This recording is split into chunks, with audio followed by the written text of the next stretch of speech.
Giving you the real from A to Z surrounding the Dallas Cowboys. News, updates, rumors, transactions, takes, and more. So strap up, Cowboys Nation, and start your day off with A to Z Sports. Live with Will Steele.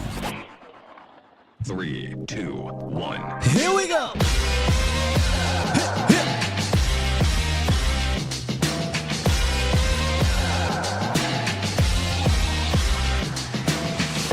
Good morning, good people. Welcome to A to Z Sports Live. We are streaming live on YouTube, and of course, I am your host, Will Skywalker Steele. Boom!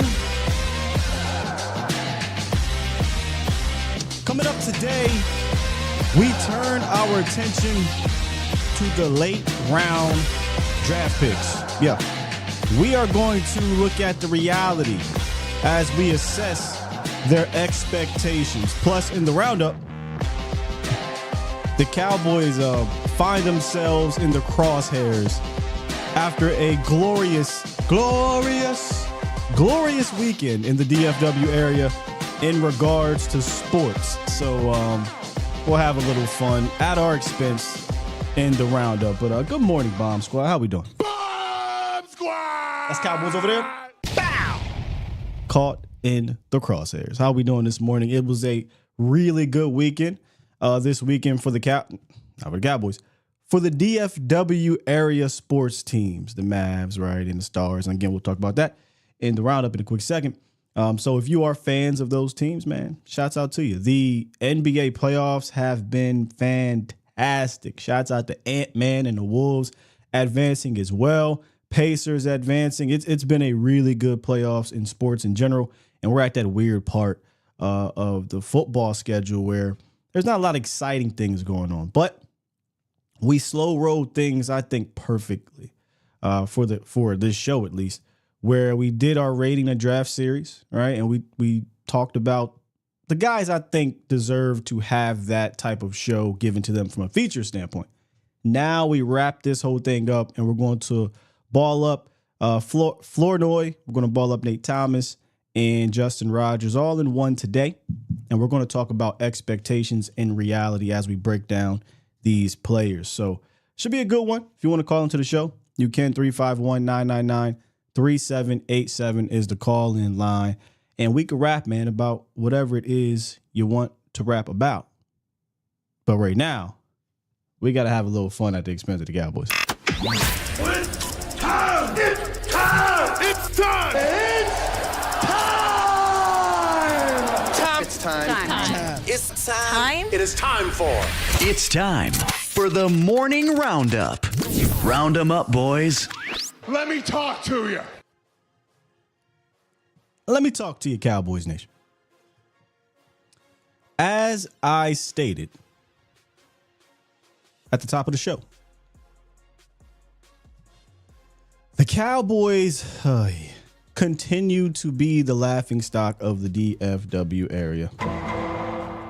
It was a beautiful weekend, whatever you want to call it, in the sports world around here, with the Stars advancing to the conference finals, the Mavs again advancing to the conference finals. By the way, they did that a couple seasons ago too. Went to one of those games, by the way. And then, of course, you have the Texas Rangers, who the reason why I have to laugh is because they literally did everything that we were asking the Cowboys to do. Get aggressive in the offseason. Get aggressive at the deadline. And by golly, it paid off. They won the World Series. So you got the Stars advancing to the conference finals again, the Mavs again, and the Texas Rangers winning the World Series all in the last 2 to 3 years. Then you got the Cowboys, who have not been to the conference championship since 1995. Oof, Maron. And all you saw, got Fox Sports, I think, put up a graphic. Somebody made this graphic. And it's just Cowboys earning. It's not even football season. But the Cowboys got caught in the crosshairs, man. And honestly, rightfully so. Rightfully so. I'm going to give a layup for the people in the back real quick. And you can read this how you want to read this. What is the one constant for the Cowboys in this drought since 1996? The one constant. We don't have to. For those who, we don't got to. It's for the people in the back that don't like to acknowledge this part. That's all. That's all I'm saying. Meanwhile, the Mavs, the Texas Rangers, the Stars, they done changed their stripes 11 times to get where they are right now. Now, obviously, the Mavs and the Stars, they have to finish the fight, per se. You got to finish the fight and bring home one of them. Oh, wait. The Mavericks actually won a championship, but so,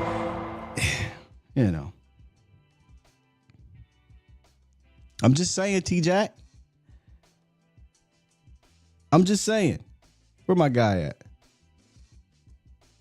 CM Punk. Let him know. Tell me when I'm telling lies. Tell me when I'm telling lies. They got to catch this straight, man. If we as Cowboy fans have to catch, be part in the crosshairs, then damn it, they got to catch one too. Yeah. So anyway, it's not fun for us because we love this team. It's a toxic relationship, but it had a little fun at the Cowboys' expense, ladies and gentlemen. The Guru, don't even remind me. The Detroit Lions, going to the conference finals before gee. Anyway, let's turn the page to a part of what the Cowboys do that they fully believe if we continue to just do this, we will get there. And that's draft and develop. And Cowboys late round picks, right? That's where you really stress draft and develop. First round, sometimes you're going to get the CD Lambs, the Dez Bryants, the Micah. Not too much development you need there. Now, you can get misses, but they don't miss often in the first round. Second round, the Trayvon Diggses of the world, the Marcus Lawrences, but you also get a lot of misses for the Cowboys because they take chances. That third round and beyond, that's where the develop really hits, and especially in the late rounds. And for me, and if you guys disagree, that's fine. Late round picks for me are considered 6th and 7th round picks. So y'all know how I am. I went down a rabbit hole and I couldn't come out of it. And I said, let's tie this into the breakdown of the Cowboys late round picks today. So I went back, and I went way back, but we're going to talk about under the McClay era right now. And I looked at how many draft picks the Cowboys have had under Will McClay running things in the 6th and 7th round. 31. That's a good bit of data that we can navigate through and come away with a confident hypothesis, right? 31 picks since 2014. Of those 31 picks, only 5 have been starters or hits, if you will, and 0 have made the Pro Bowl. Let's take a look at some of them. Mind you, half of this list, we was ready to throw these dudes up out the club. So let's kind of go down it real quick. Anthony Brown, 2016. We all know about AB, right? Yes, I'm considering AB a hit. He was a starter for a good bit with this team, 4 or 5 seasons. Had a couple good years, a couple not so good years. But relatively speaking, if you're drafted in the 6th round and you're sticking around that long as a starter, that's considered a hit. But again, he has not been a Pro Bowler, but he had some good years. So I'll give that to him. Noah Brown, drafted in 2017. Really kind of just wasted away under Jason Garrett as a blocking wide receiver. And the first couple years under McCarthy, really nothing again. And then in 2022, He got his shot as wide receiver 2, which, I mean, that tells you something there. And he had a decent, decent relatively speaking, but nothing to be excited about for him, though. A career year. So I'll put Noah Brown here because he stuck around and he eventually became a starter, whether it was by default or not. Xavier Woods, drafted in 2017 as well. A lot of us were pretty excited to get Woods where they got him at in the 6th round. And he, up until Mike Nolan, I think he was outplaying his draft selection. Woods was a pretty fun player for a little bit. Then the infamous, well, we don't have to go 100% all the time. And it was downhill ever since. We call him Mr. 75%. That was the last we heard of Xavier Woods here in Dallas. And he's moved on, and now he's with the Carolina Panthers. He was with Minnesota, and now he's with the Carolina Panthers. Cedric Wilson, 2018, I believe. Sat out his rookie year and then kind of just wasn't much of anything. Then 2021 came around and he got his shot when Michael Gallup went down with injury and said had an amazing year for a wide receiver 4. 6 touchdowns, 600 yards. Him and Dak started to connect, and this was in Ced's, 4th year maybe, I think that was? Yeah, Ced's 4th season. So, yeah, I'll consider Ced a hit given, he was a 6th rounder and he stuck around and had a good season. And then, of course, I think the hits of all hits from this list is the hit man himself, Bars. Donovan Wilson, who is the one player since 2014 to come away with a pretty chunky second contract as a late round pick. Pretty chunky. So you look at this list and you say, okay, 31 picks, 5 hits roughly. But when you really dive into it, only 3 of these guys were starters for multiple seasons. Anthony Brown, Donovan Wilson, Xavier Woods.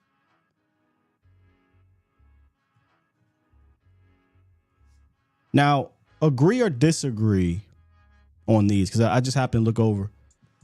And are we in agreement here that you would consider these guys hits given where they were taken? 6th, 7th round. Although I'm being very generous when we're talking about a couple of these players, because the length of the time they were here with Dallas, to say they only had one good season is tough. But it's a very low bar. Very low bar. And look, we can go further. We can go further back past Bill Parcells. Check this out. Historically speaking, right? Parcells and McClay. We can go past McClay, not past Parcells. Let's do the Parcells era and the McClay era. The best late round gem in that entire existence is Jay Ratliff in 2005, right? I don't think it's been top since. After that, you got like Dwayne Harris, Patrick Creighton. Those are considered hits for me. In total, between Parcells and McClay era, 61 picks in total. 9 legitimate hits. AB, Noah, Wood, Ced, Dono, right here. Ratliff, Creighton, Dwayne Harris, Nick Folk. Guys, I don't mean to pour a wet blanket on any of these young men prior to them stepping on the field. My job, though, is to bring the reality to this situation. 9 hits that stretch over a 20-plus year period. I think it's fair to say, yeah, we should definitely manage our expectations when it comes to these guys. Right? I get it, though. Fresh blood. The draft just happened. Not a whole lot of goodness is going on with the Cowboys. So you see some of these guys, you see the traits. And I even got excited about Nate Thomas, and we'll break him down a little bit more. And I'm still excited about him. But tempering my expectations. I think he has the ability to slide in and eventually start. But would that shock me if he doesn't? Absolutely not. Look at the numbers. Look at the data. It's staring at you right in the face. And it gets even crazier when we go and break down the individual players. Miss Jackie said, Sky, we should have packaged those picks and got better players. Miss Jackie, I can't argue with you because the Cowboys did package a 6th-round pick and got Jonathan Hankins. They packaged a 5th-round pick and went out and got veterans. It gets a little harder, though, when you get those 6th and 7th-round picks. Teams aren't unless you meant like package them and move up. I'm with you on that. But yeah, the phones are ringing for me.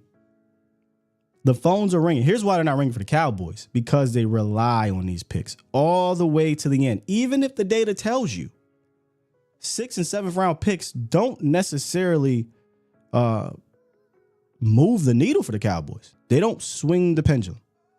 They may start, they may have a year, but they don't really move the needle a whole lot. So let's take a look at a couple, actually all of these late round guys in a little bit more detail. Not quite like we did with Ready to Draft, but just a little bit more detail, starting with the Cowboys' first late round selection, which was a bit of a shocker. And that was wide receiver Ryan Flournoy. That's how you say his name. Now, when we go look at that list and when we go look at, historically speaking, late round picks, Ryan Flournoy, 6'1", 202, ran a 4.40 at the combine.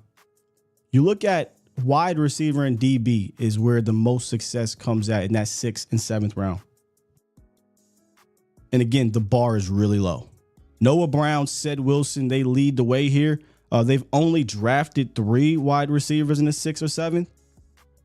Under McClay, 2 of them have hit. The other one's to be decided in Jalen Brooks. I think that's going to be a fun battle in camp.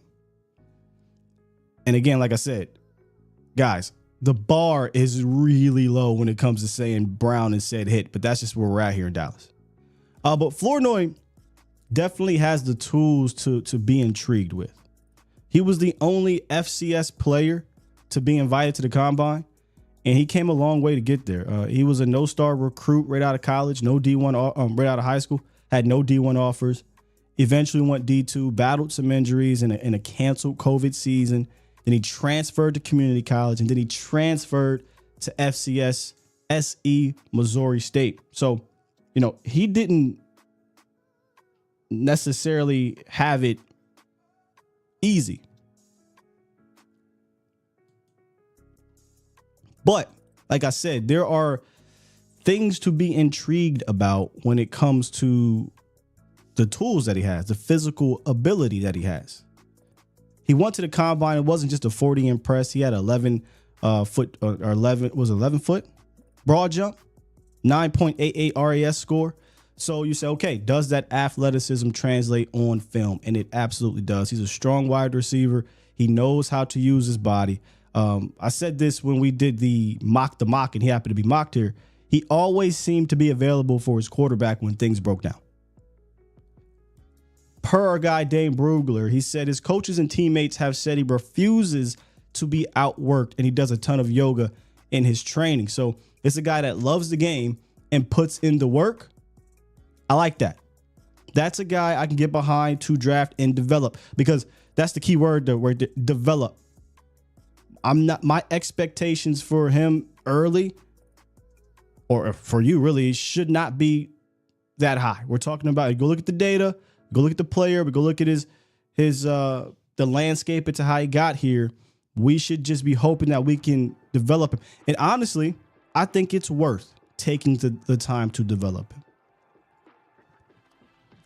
We're talking about a guy who could fill a spot potentially, right, if he develops, opposite of CD. We don't have a future X wide receiver. He has the prototype size to do so, the strength to do so, but we're a long way between 6th round pick and starting wide receiver 2.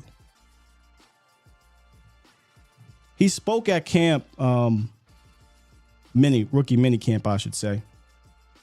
And he had this to say in regards to what he's looking forward to when the vets get here, and picking up some of that terminology along the way?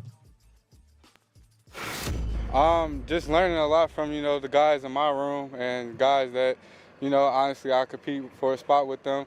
Learn how they do things, how their routine is, and just learning, honestly. Yeah, I went D2, JUCO and FCS, so it's a lot different. And, for me, it's a joy. It's joyful, like, learning it and, like, being able to say, dang, I'm a professional now, not an FCS receiver or a JUCO receiver. It's a blessing for sure.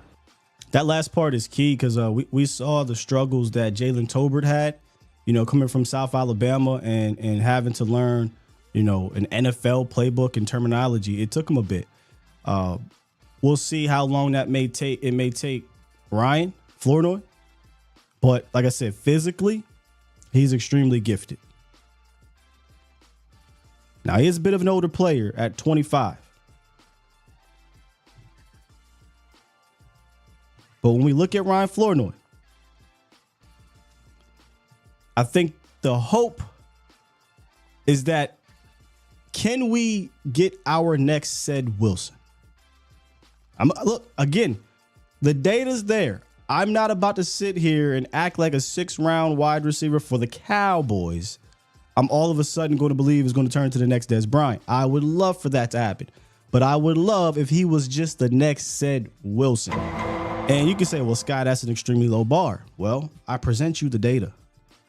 How many wide receivers are the Cowboys drafting that late and they turn into anything more than Ced Wilson? None. You can go to the 5th round if you want. You can throw Simi Fehoko in there. The 5th round has been really bad, by the way, for the Cowboys. But Deron Bland helped you there. But before the Deron Bland pick, it was really bad. We had did a study on that too. So DB helps you, but wasn't great in that 5th. But anyway, the late round picks, if Ryan Flournoy can turn into the next Ced, but you keep him around a little bit longer, man, I'll take it. I will take it. But that's the reality compared to maybe the expectations that he was given the minute he was taken. Meaning, oh, this guy's would come in here and I've seen, look, it happens. Fans do this all the time. They watch the highlights. I get it. He's the next best thing, you know. He's gonna beat out Tolbert and Cooks and all this other stuff. Let's just relax a little bit. Okay? Historically speaking, that just never happens. So until he gets out there on the field and actually does that, let's just root for him to develop, him to learn the language, right? As a FCS Division II community college wide receiver. Let's just hope he can sharpen up his route running a bit, right? Stay a little bit healthier, and showcase some of that talent to keep him around to develop. Because one thing, now McCarthy may not be here, one thing that I do know is McCarthy, if he sees something in you as a wide receiver, historically speaking, he will try to develop you. I mean, all of his guys, the Greg Jennings, the James Jones, I always forget the white one. Those guys were Devontae Adams even. Those guys were not those dudes right away. It took some years to develop. So that's all I'm saying. Can he throw the ball like Ced? Not that I'm aware of. Not the Guru. He's not much of a special teamers in that sense.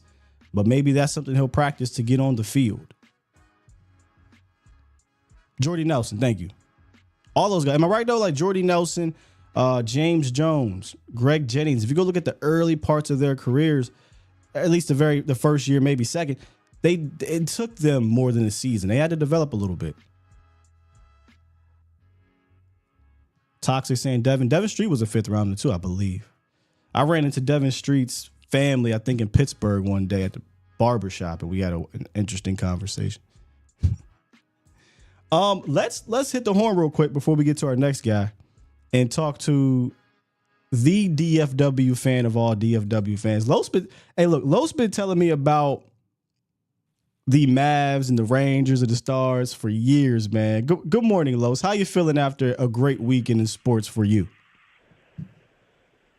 Hey, good morning, Scott, man. I hope you're having a blessed morning. I know I've been MIA for a while on the calls, but I know you're always doing a great job. You and Vaught, the OG, Law, man. I know what y'all do for the Cowboys community, and, some blessings to many of y'all, man. And let me just start this, man. What a fucking great weekend for me, man. You have like one of the best, teams that are going on in DFW, and like you saw that news, then you have the Cowboys. And I'm just gonna keep it to 2 points like I always do, and then I'll leave you do. And for my first point, keeping a beam, guys, and you kind of got talking with the Cowboys. General Hey, managers matter in sports. Los, I hate to interrupt you. Do me a favor. I'm not sure if you got me on speaker.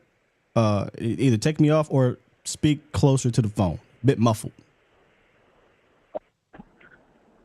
Oh, general matters matter in sports. Can you hear me a little bit better? Yeah, general managers matter in sports. Absolutely.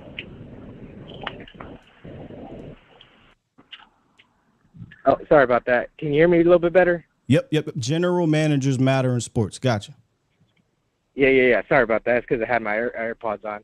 But yes, if you see what the Dallas Stars, with Jim Neal, with the Texas Rangers with Chris Young, and then you have the young buck that came in not too long ago with Nico Harrison with the Mavericks. If you see the way they have built their teams and the way they've gone about it to just build a contending team, it has paid off. And they ain't afraid to put their money where their mouth is, you know what I mean, and actually go to compete. And I think that's something that the Cowboys can hopefully see by, if the Mavericks win it all this year and the Dallas Stars win it all this year at the same time the Rangers did. Oh boy, let me tell you what, that seat is gonna get real hot real quick. You know what? I mean, if you're a fan of them, you're rooting for this anyway. But if you're not a fan of the Mavs or the Stars and you're just a Cowboy fan, you should be rooting for the Mavs and the Stars to win so it can put, I don't know if it's real pressure, but I'm just going to sit here and try to be positive here. If they win, Jerry and Steven, they have to sit back and be like, yo, we got to do something. Like we can't sit on our hands at the trade deadline. We go out and sign a guy. We could trade. Like they can't just sit there and be like, we're going to let the Cowboys continue to be the laughingstock, right? Like they have to make a move or something. Exactly, Sky. And we've been waiting for that for years. And especially in key moments when the Cowboys had a roster to compete, it's like, I think we're good enough. And it's just like, good enough, it ain't great. You know what I'm saying? And hopefully we can take that next step. And to my second point, because I know you got a hell of callers with the sticking with the Cowboys, I don't expect much with Ryan or Nathan, the offensive tackle that we picked up. I really just see them as mainly as camp bodies or practice projects. So if you're expecting like Cowboys to, hey, Ryan out here's going to get 1,000 yards and 6 touchdowns, you know what I'm saying? No, I don't buy into that BS. I know what to expect, but I know it's basically projects, and hopefully with Nathan, our offensive line is thin, so we're just gonna hit at a rock and hopefully get a diamond. So that's all I can see. And hey, let's go DFW, let's go Cowboys. I'll ride or die anywhere. I love the state of Texas, and I don't think Anthony Edwards ain't ready for Luka and Kyrie. I'm just gonna keep it a beat. But hey, that's the story for another day. Peace out. Fair enough. Les Los right there, the DFW fan of all DFW fans. We will pivot to Nathan Thomas here in a second. Good segue there, Los. But I saw some names, right? This happens a lot when we do the show. I see some names dropping in the chat. I saw Terrence Williams, but Terrence Williams was a third-round pick, so he doesn't qualify here. Shouts out to my bro Jeff Heath, an undrafted free agent, doesn't qualify here. In fact, the Cowboys hit on more undrafted guys than they hit on their actual late-round picks. That's just facts. They hit on more UDFAs than they hit on 6th and 7th round picks. Again, I present you the data in the Will McClay era, 31 picks in the 6th or 7th round, and 5 have been starters, and really only 3 real starters. Like Noah Brown, Sid Wilson, they don't really count, 1 year. And Sid really wasn't even a starter. The dude got hurt middle of the season and stepped in. But anyway, so we're more so talking the 6th and 7th round picks and how, and I get it. Every year we draft one of these guys and we kind of build up some type of expectation. We get excited because there's new draft picks. But there's a reality to the situation. There's even a reality to the next guy who I love this dude, man. I I'm excited to see him develop if they allow him to develop. And that's Nate Thomas, offensive lineman out of Louisville. Nate Thomas is the only other drafted offensive lineman in the 6th round or later since 2014. Can anybody guess who the offensive lineman was in 2014 without Googling it? Can anybody guess? Yeah, Toxic got him. Lawrence Gibson. That was the last offensive lineman drafted in the 6th or 7th round. That's a long time. So they haven't thrown many darts at late round offensive linemen. Nick Harris, and I love this series that he's doing, and that's the privilege that you have when you work for the Cowboys, is he has been able to speak to the assistant coaches, and he spoke with Nate Thomas, assistant coach, on what his strengths are, right? And his coach said, quote, foot speed, he's very heavy-handed. He's really good with technique. Those 3 components, this dude really likes to run off the ball. I say that, really liking to run off the ball, but I think there's a difference in running off the ball and being confident like Nate Thomas, like Nate was and is, versus running off the football just trying to figure it out. He also said this. He was able to move people. I like that. He did a really good job of working up to the linebackers into the second level. He did a really good job of cutting off backside linemen on the backside of run schemes. I think he really maximized his talent. Now, obviously, you hope he has not, right? Like, you hope there's still a ceiling to reach, and he has not maxed out. Now, physically, he can't get much bigger than that. 6'5", 332 plus. I think he's at a really good weight, and he can move, man. I think he can move for a big fella. Now, I get it. He has some tackle tape, but I like him to slide inside just a little bit. A little bit more, I'm sorry, and develop there. And I think it was Coach Solari who they asked him, hey, what are you going to do with Nate Thomas? And he said, look, we're focusing him at one position at guard so that he can learn all of these things. But he did bring up his position flex. And I think the position flex is going to help him out, right? Having that ability to move like a tackle, but the size and power and strength to be a guard and run and move guys off the ball. That's what you want your guard to do. You want them to be able to move guys off the ball. But I like his odds, man. I really like his odds to stick around. He just checks all the boxes physically, and he has these tools. But then there's the reality. And the reality has been, Just against it. Depends on whether there's... and this is no hype. I'm not being hyperbolic here. The Cowboys have never hit on a late round offensive lineman in the Jerry Jones era. Not one. Which is crazy because you got like Terrence Steele and Ron Leary as undrafted free agents. But actual drafted picks in the 6th or 7th round, they have not hit on one. Position. Is it really that shocking? No, when you think about it. It took Jerry Jones, what did he buy the team? 89, 22 years, roughly. 20 plus years to draft a first round lineman. It took him 20 some years. And I've seen people, and again, I'm not trying to come at, but I just find it odd. I've seen people say, well, one thing Jerry Jones knows how to do is draft linemen because he played offensive line in Arkansas. No. Jerry is not responsible for the O-line success starting in 2011. I always tell y'all this, I give Jason Garrett a ton of credit for going to Jerry and saying, nah. We cannot keep rolling out the Bill Nagy's and the Kyle Kosers and the Mackenzie Bernadous. No. You're forgetting what really drove us in the 90s. And this is what, Garrett loved to do. Hey, this is how we did in the 90s. Offensive line. So for the first time in 2011, they drafted Tyron Smith, and the rest is history. But Jerry he didn't want nothing to do with drafting offensive linemen early. Never happened until then. On the inverse, on the other side of the spectrum, he is yet to hit on a late round offensive lineman. And that's why I'm managing my expectations, even though I kind of wasn't at first. I ain't gonna lie to y'all. At first, I'm like, hey, Nate, give me Nate Thomas to replace Zach Martin. Let me slow my ass down a little bit.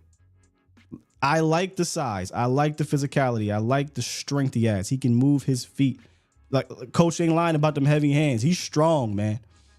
There are tools there. I do think there is potential for him to be more of a hit than a miss.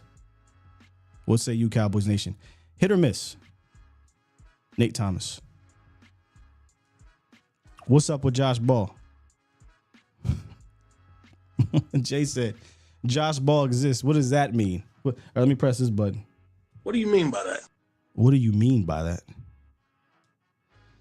Ball or Walesko getting cut? I think so too. Yep. I think so too. David thinks he'll be a hit. I'm inclined to say that as well, especially given that you will have a transition at right guard. What's the difference between Thomas and TJ? I think, and we talked about this briefly. Vach is in the building. Let's see if he can attest to this as well. I think TJ Bass is more aware. He's more, his IQ is a little higher at this point. I'm not saying that Nate's not a smart guy, but what I saw with TJ Bass immediately on film at Oregon and with the Cowboys, it wasn't the physical ability for me. It was like, man, he picked up this stunt really well. He was a help guy. He noticed something in the peripheral and was able to come over. And he struggled getting to the second level. I don't think Nate Thomas is going to struggle getting to the second level. I think Bass can anchor probably just as well, but there are some differences in their game there. Tox is going to go with the pure math and say miss. Matt, what y'all just naming? What is Matt Fortiot? Josh Ball? We just don't. What do they mean again? What do you mean by that? What does that mean? A hit as a swing guard? Lee, I'll give you that, yeah. Check this out. If Nate Thomas can turn into the Cowboys' Connor McGovern, who was he was a swing guard until his last year and became a starter, yeah. I consider that he's a 7th round pick, right? We had our expectations, the bar is a little bit lower, especially given the data they've never hit on a 6th or 7th round offensive lineman, late round offensive lineman. For those who may have missed it earlier, I'm considering late rounds 6th and 7th round, which I think that's late round.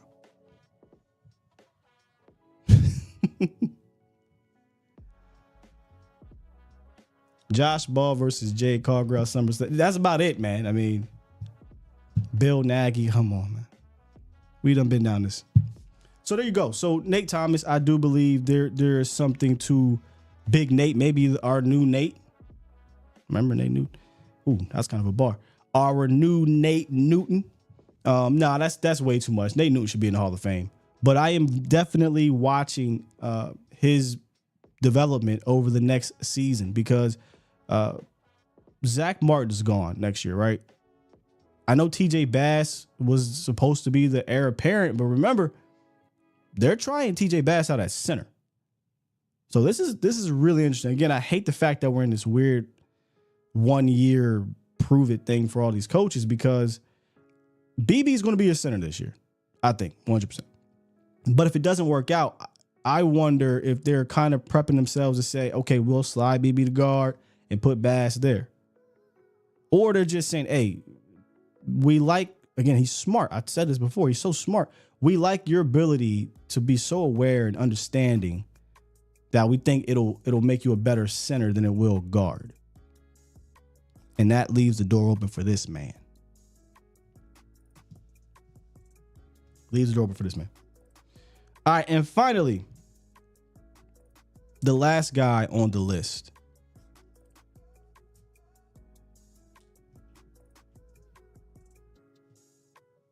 Justin Rogers. Well, Sky, what the hell you got Jay Ratliff up there for? Could it be fate?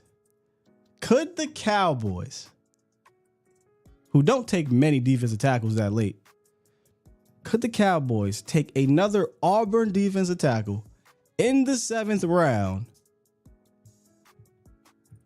and hit? Could it happen? They've only selected 4 defensive tackles in this Will McClay era in the 6th or 7th round, and 0, not one single not one of them have stuck. Not one. I think by default, he's obviously going to stick around, at least for this season, because Cowboys don't have enough players on the defensive line. Right? But I look at Rodgers, and there's some things to like about the kid. Enough for me to sit here and think it'll be Jay Ratliff. Well, let's slow down. Enough for me to say he's going to turn everything around for the Cowboys run defense. Let's slow down. What he is he's the definition of a trash can full of dirt. Heavy guy. Stout in the phone booth, right? I really don't want him running down the line of scrimmage too much, but, you know, I want him taking up double teams. I want him just not being moved in the middle. And, you know, one-on-one, it's hard to see him get moved. Even sometimes he's dealing with some of these, you know, 2 defenders. I think he's shown some ability to be able to disengage when he is one-on-one, locate the ball. Sometimes he'll get loose and make the tackle. Other times he's just maybe opening up things for his defensive line linebackers to make a play. But what I'm not going to do, I'm not going to be unfair to this kid. I know he said in the rookie minicamp interview, "Hey man, I'm here to shut this run game down." That's fair, right? You are here to be a run stopper. But I'm not about to sit here and put all of that pressure on the Cowboys' 7th round pick. But you know what's going to happen? If they don't go and get some more help, we're going to roll into the season. Mazi Smith coming off the shoulder injury, not sure what's going on there. Carl Davis and Justin Rogers as your heavies. And that's being generous because right now Mazi Smith is not a heavy. Justin Rogers gets in there.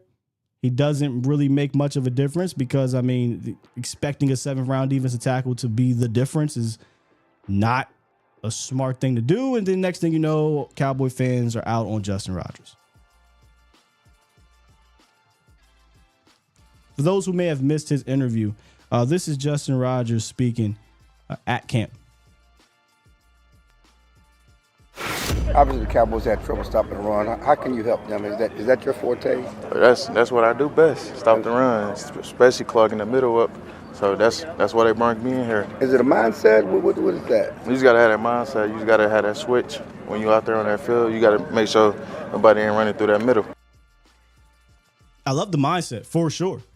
I love the style that he plays in because the Cowboys need that. Hell, you could argue they need more than one.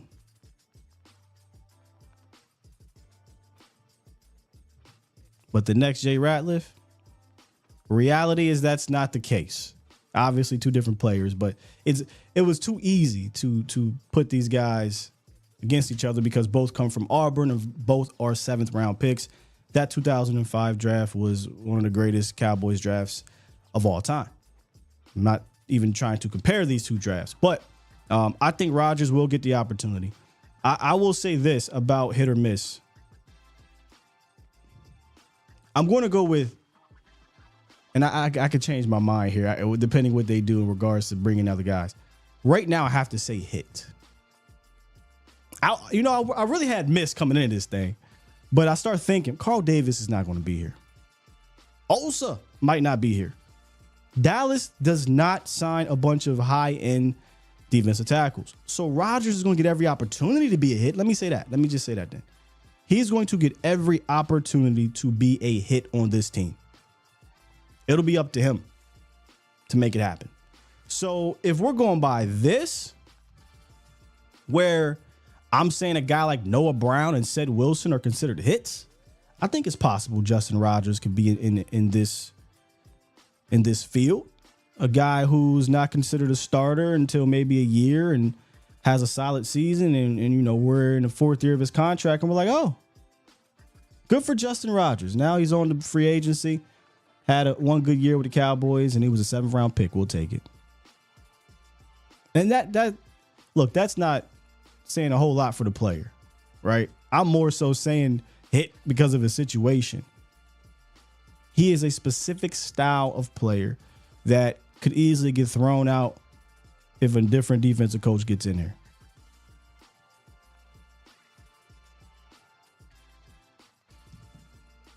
But let's not be unfair to this kid in year one. He will not be a guy that's going to come in here and just take your run defense from mid to below average to the best. But he's going to be a part of this rotation. And again, much like a guy like Flournoy, the difference though is he's going to play likely, barring injury. I'm looking to see him develop in that role. Make a few splash plays. I'm not asking you to be a 17-game baller. Let me see something to get excited about moving forward. A lot of you guys believe it's going to be a hit. Toxic's playing the odds. I mean, it's hard not to play the odds, Toxic. So that 15%, is this dating back to is this dating back to the just Will McClay Toxic? Somebody want to do this math? Or is this dating back through Parcells? Because we can go all the way back to Parcells from 2003 to 2024, which is don't really count last draft, but we can count it. 61 late round picks. I have 9. Okay, you got from 2014. What about from 2003? I've got 9 hits. Now, if there's guys you consider hits, I thought about a guy like Swaim because he stuck around, but he didn't really do nothing.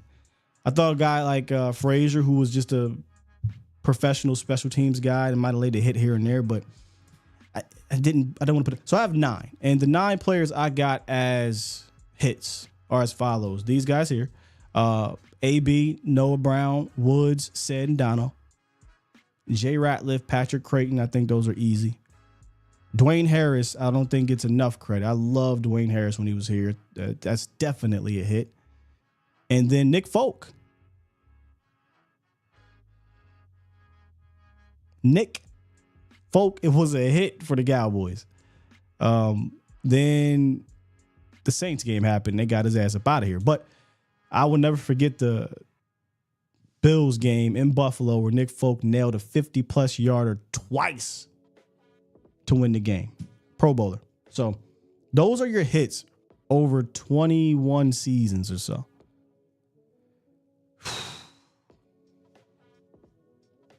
It's okay to be excited about these young players drafted late, but it's also okay to manage expectations and live in what reality has been. I don't know, and maybe this, I don't know what other teams' hit rates are. I don't know how many Pro Bowlers, All Pros, Hall of Famers other teams have had late rounds. I know Tom Brady's exists. I know Antonio Brown's exist. I know that. The Cowboys have not had any of those. Not even close. The closest thing is Jay Ratliff. If Jay Ratliff, he was a little twisted. If he doesn't, run himself out the locker room, maybe he ascends his way into Hall of Fame level. I don't know. But I think that's interesting. It's not a project I'm about to do.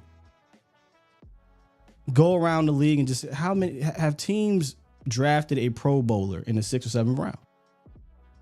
And I know Pro Bowl, you could argue, who cares about Pro Bowl? But let's be real. None of these dudes have Pro Bowl seasons except Jay Ratliff. So that's what I'm talking about. How many teams have done that? Dallas hasn't, except one guy. One guy in 22 years. So when we talk about, and this is all tying into something, when we talk about draft and develop, when they constantly spew, no, we are going to, our bloodline is a draft. Everything is about the draft. We can care less about anything else. Cool. Then your ass better hit late. You have to. The pressure is on. You have to. And when I say hit, I don't mean Noah. I don't mean Said. Hell, I don't even mean Anthony Brown. The floor got to be Donovan Wilson if you are looking for these guys to make a real difference. The ceiling is obviously Jay Ratliff. It's not fair, Sky. You're right. It ain't. guess what? Don't scream at me. Scream at your front office that refuses to do what other teams are doing in the other arenas of team building. So manage your expectations for these gentlemen, man. Ryan Flournoy, Nathan Thomas, and Justin Rogers. That's all I'm saying. That's all I'm saying. I wonder what the hit rate is for the undrafted free agents compared to these guys. Seriously. You're right, Professor O. I damn sure. No time to be doing that, bro. Cowboy Shank said, we've been ignoring talented defensive tackles for decades. Then when they get a freak, when they get a unicorn, he loco. How come every time we get a good defensive, like beyond good, like a top tier defensive tackle talent, these dudes are loco? Jay Ratliff, David Irving. My bad, Greg Fields. My bad. And I said this. I ain't mean to be. I wasn't trying to put a wet blanket on these late guys. He said, Sky talking sense, and now my Kool-Aid tastes like unwashed chitlins. Ugh. It's not a but Hold on, wait a minute. I got one for that. Hold up. Where that? Brother, Brother, what's that? What's that, brother? That's how we should be looking at the hit rate. 15% in 22 years. Yeah. David Irvin could have been special, y'all. He was a UDFA. Shit. What you know about that, Leon? So look, Cowboys Nation, I'm not going to hold y'all too long. We got through these late guys. Today I didn't feel good about doing this one with y'all, but it needed to be done. It needed to be done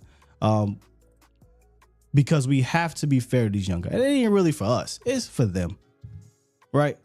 Like how many of us, and I'm part of this shit here too, how many of us looked at Noah Brown for all them years and was like, man, get the out of here. And Noah like, hey, dog, I'm a 7th round pick. They want me to come in there and block. What do you do? Yeah, but no, I ain't got time for it, bro. I ain't got time for it. Xavier Woods went up there and told the truth when he shouldn't have, right? Because obviously you get tired, but you shouldn't have said that. And we said, man, get the out of here. Xavier Woods like, damn, well, I've been starting for 3 or 4 years. I've been doing all right. Nah, dog, you can't do that. Ain't got time for it. Anthony Get Down Brown. I'm a 7th round pick with a chip on my shoulder. Literally. 6th round pick. What do you want from me, man? I want you to stop looking droopy when you get beat. We want you to stop giving up touchdowns. AB make a play him up. People be like, man, I'm not hearing it. Man. Oh my God, bro. Oh, hell no, man. What the fuck, man? Get your ass on, boy. You get your goddamn ugly ass on. Hey, man, AB will make a play and the whole Cowboys nation be like, all right, man, we know what's about to happen the next time. But that is the pressure the front office puts on these dudes, man. And I ain't got time for it. I don't got time for said to hit in his 5th year with the Cowboys.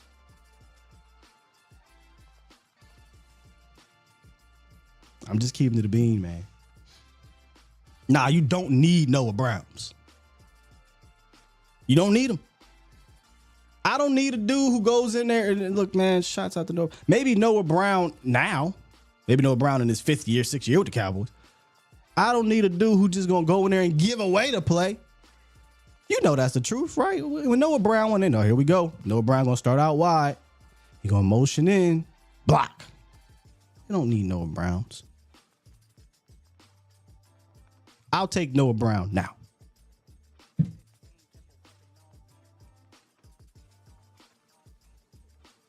I'd rather have, and I'm gonna kill me, but it is what it is. I'd rather have ABs, a guy who started right away and started for years. I'd rather have Donos. I'd rather have Seth Wilson over Noah Brown. or not said, I'm sorry, but they kind of similar. I'd rather have Xavier Woods. These guys started pretty fast and they remained starters. Noah didn't see the light of day until his 5th year by default and was dropping the rock left and right. I mean, see what I'm saying, though?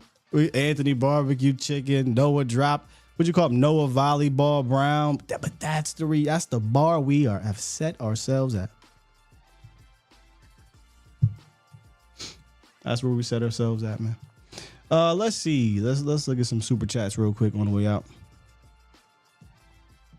Yeah, toxic. I think AB. I mean, clearly, man. Xavier Woods, AB, Xavier Woods, and Donovan Wilson clearly exceeded their draft slots. But AB still wasn't shit for like 3 of those years now. So it's gotta, give or take there. Shouts out to B Bird, drop 2, and he said, GMing for your job matters. Ain't no pressure on them boys. Ain't no pressure on them. That's why they can say, hey, we're relying on these young guys pick 265. What general manager will come out and tell you, yeah, man, look, we're leaning into our 7th round pick. Ain't got time for that, man. Ain't got time for that. Hey, Mr. Luscious or whatever your name is, sir. I say this to all people. I ain't for everybody. And that's is what it is. Peace. You will not be missed. No one cares. In fact, who in the blue hell are you? Who are you, sir? But appreciate the view. Speaking of which, those not named Luxurious Lucius, if you enjoyed today's show, hit the like button on the way out. Share this with your friend, family, and foe that are Cowboy fans. And make sure you subscribe for more of the non-big wig network type shows. I'll refresh this one more time over here. No more supers. BBL Lucian. Wait, that's good. That's good. Who said that? INC, shouts out to you, bro. That's a good one. If you missed it, we discussed our late round picks. One, Nate Thomas. Another, Ryan Flournoy. And obviously, Justin Rogers, the defensive tackle. Make sure I run that back. And we leveled out our expectations here. He said you talk too much on your podcast. We tuned in for silence. That's facts, Professor O. Yo, that's crazy. That's crazy. Love y'all to death, man. All right, look, let's get up out of here. And it was a good show today, I think. Let me press this damn button. Push the goddamn button. Push the goddamn button. I'm pressing it. Press the goddamn. Sadate. Shouts out to the Mavericks. Shouts out to the Stars. We're waiting for the Cowboys shout out. Shouts out to my guy Lennox in the building. Hey man, got this wrestling project coming up, bro. You gonna like it? We out of here. Love y'all. Peace.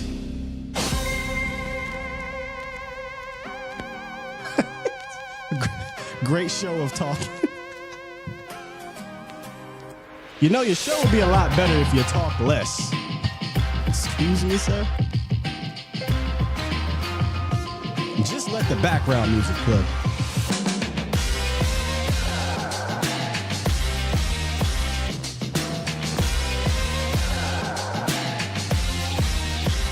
Hey, T-Jack, I'm walking out like Cuba Gooding Jr., though, you know what I mean? Brother L is in motion. Bomb Squad!